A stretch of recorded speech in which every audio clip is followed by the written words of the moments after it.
Nggak pernah untung dari pembelian perhiasan emas. Ini banyak banget orang-orang yang komen di YouTube-nya Halo Emas. Nah, kira-kira apa sih masalahnya dan gimana cari solusinya? Yuk sama-sama kita bahas. Tonton video ini sampai habis ya.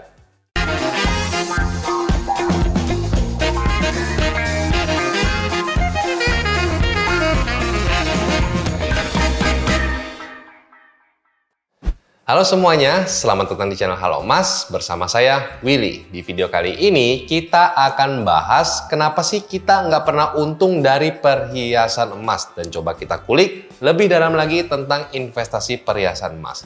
Tapi sebelum kita lanjut ke videonya, buat kalian yang belum subscribe, silahkan subscribe dulu ya channel ini dan nyalain lonceng notifikasinya supaya kalian nggak ketinggalan update-update video terbaru dari channel ini. Banyak banget yang komentar masalah ini, nggak pernah untung dari pembelian perhiasan emas karena toko itu terimanya sesuai surat. Terus juga ongkos bikin yang besar untuk barang perhiasan emas yang dibebankan ke konsumen. Terus juga potongannya yang gede untuk model-model terbaru dan segala macam masalah-masalahnya yang membuat investasi perhiasan emas kita itu nggak bisa untung. Ini udah jadi fenomena yang dirasain mayoritas dari pembeli perhiasan emas. Kayak udah jadi momok gitu ya. Nah, di sini saya mau kulik lebih dalam lagi kenapa hal itu bisa terjadi. Nah, sebelum kita lanjut ke videonya, saya mau kasih tahu kalian dulu realita yang terjadi dari perspektif toko emas. Realita yang pertama, toko emas itu bayar ongkos bikin untuk membeli perhiasan emas ke pabrik produsen emas. Karena kita tahu ya, perhiasan emas itu adalah barang jadi dari emas batangan yang diproses menjadi perhiasan emas. Nah, prosesnya ini memerlukan teknologi yang canggih, mesin-mesin yang canggih, udah pasti ada biayanya yang dibebankan ke ongkos bikin.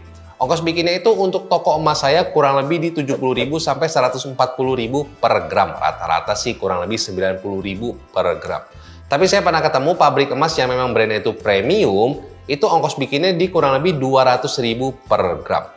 Kalian bisa bayangin deh. Kita ambil rata-ratanya aja 90.000 per gram. Kalau misalnya toko emas langganan kalian itu potong 30.000 per gram, mereka harus jual 3 atau 4 kali baru bisa balik modal. Itu baru balik modal doang ya, belum untung. Jadi kalian bisa bayangin, apalagi kalau misalnya toko emas yang potong lebih murah dari itu. Realita yang kedua, kalian harus tahu bahwa ada barang, ada harga. Kalau misalnya kalian mau kualitas yang tinggi, udah pasti harganya mahal. Walaupun kalau misalnya harganya mahal, belum tentu kualitasnya itu tinggi. Nah, itu sama seperti model-model di toko emas. Kalau misalnya kalian mau cari model-model yang bagus, yang fashion, yang terbaru, udah pasti potongan atau ongkos bikin di si toko itu udah pasti naik. Loh, tapi bang, toko emas langganan saya itu punya model yang fashion, yang up to date, yang bagus-bagus, tapi potongannya itu murah. Nah, ini yang saya mau bahas lebih dalam lagi di sini, karena ada dua kemungkinan.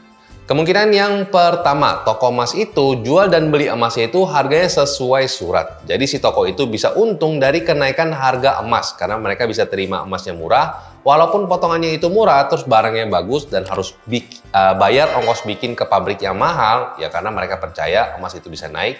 Jadi mereka bisa untung juga dari terima harga emas yang murah. Kemungkinan yang kedua, toko emas itu terima sesuai pasaran. Nah, jual barang bagus, fashion, terus juga potongannya murah, harganya sesuai pasaran. Nah, ini menurut saya udah ada indikasi toko emas itu main harga. Kenapa? Karena toko emas itu ya untung dari potongan, terus juga harus bayar ongkos bikin ke pabrik, terus juga barangnya bagus-bagus, otomatis ongkos bikinnya itu mahal. Terus kalau terima sesuai pasaran, ya gimana toko itu bisa untung? Karena sepenglihatan saya toko emas yang begini itu biasanya ada aja alasannya pas kita mau ngejual harga emas yang kita beli murah. Model lama lah, terus juga ada ongkos bikinnya lah, terus juga harganya beda-beda lah. Itu banyak banget lah trik-trik mereka. Jadi kalau misalnya kalian punya pengalaman buruk saat menjual emas kalian, boleh share di kolom komentar. Nah, ini ada satu contoh kasus, saya pernah datang ke toko emas yang gede banget, itu di salah satu kota besar di Indonesia. Saya nggak mau sebut nama tokonya ya. Karena yang saya tahu, barang-barang di toko itu fashion, up to date, dan potongannya itu cuma 10.000 per gram aja. Pas saya datengin dan saya tanya stafnya, memang benar, barangnya itu bagus-bagus dan toko itu benar-benar rame banget. Tapi pas saya tanya harganya sesuai surat apa sesuai pasaran, Staf itu jawab sesuai pasaran, tapi harus tunggu 5 tahun. Ini udah jadi tanda tanya kan ya, ada satu kondisi kita harus nunggu 5 tahun, padahal kita tahu harga emas itu tiap hari naik fluktuatif ya.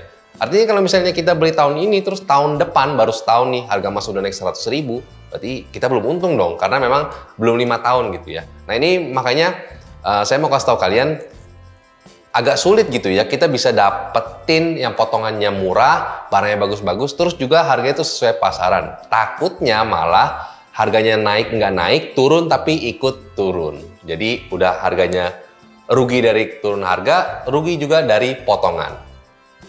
Nah, tapi Bang, kalau misalnya kita mau beli perhiasan emas yang benar-benar sesuai pasaran, itu di mana ya kira-kira? Sepenglihatan saya, ada satu area di Jakarta yang memang kebanyakan toko emas di situ itu terimanya sesuai pasaran. Itu di Cikini Gold Center yang ada di Jakarta. Tapi, hal yang perlu kalian perhatiin sebelum kalian datang ke Cikini Gold Center adalah potongannya itu nggak murah guys. Rata-rata potongan 100.000 per gram. Terus kalau mau jual, rata-rata juga matanya itu dipotong. Jadi ada konsekuensi yang harus kalian pilih. Kalian mau harga sesuai pasaran terus barangnya up to date, ya pasti potongannya mahal atau ongkos bikinnya mahal.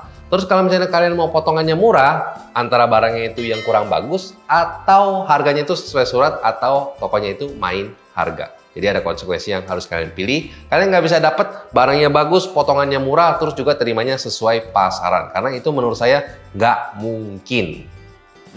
Nah, saran saya gimana kalian bisa untung dari nabung perhiasan emas. Ini ada 4 saran. Yang pertama, cari toko yang harganya itu transparan. Bukan cuma harga doang sih ya, kadar dan juga beratnya. Kadarnya itu sesuai, beratnya kalian bisa lihat, harganya itu terpampang. Harga beli berapa dan harga jual berapa. Jadi supaya kalau misalnya kita beli nggak dimahalin, terus kalau misalnya kita jual itu nggak dimurahin.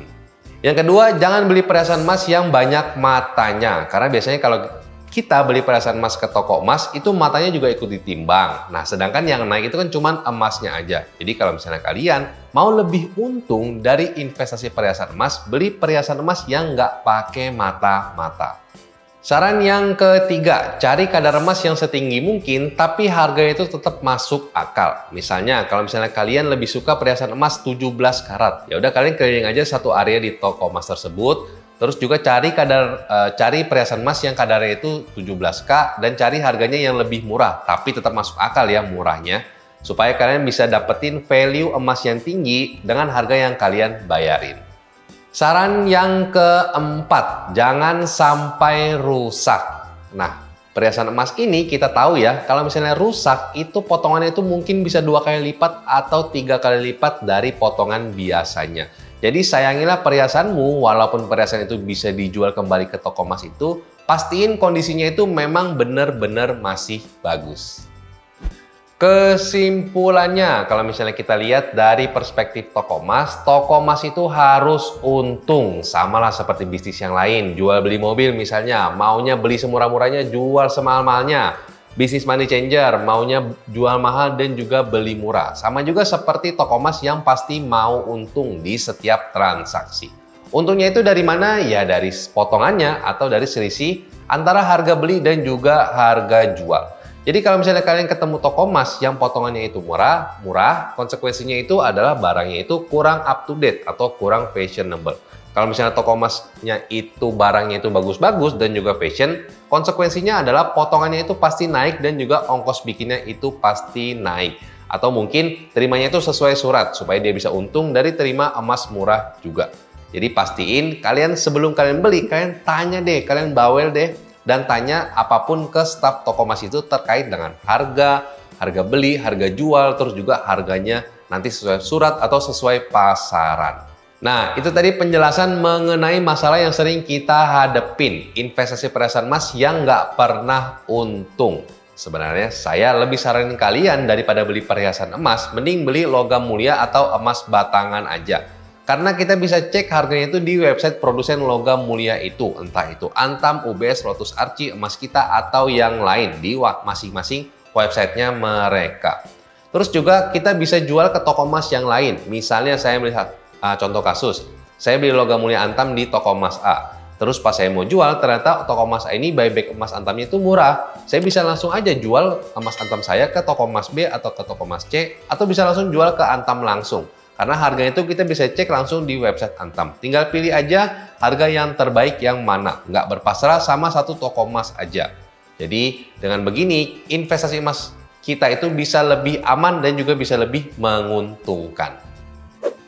Oke guys, itu tadi video saya tentang masalah nggak pernah untung dari pembelian perhiasan emas. Share ke teman-teman kalian yang mungkin membutuhkan informasi ini. Jangan lupa like kalau kalian suka dengan video ini. Dan kita ketemu lagi di video selanjutnya.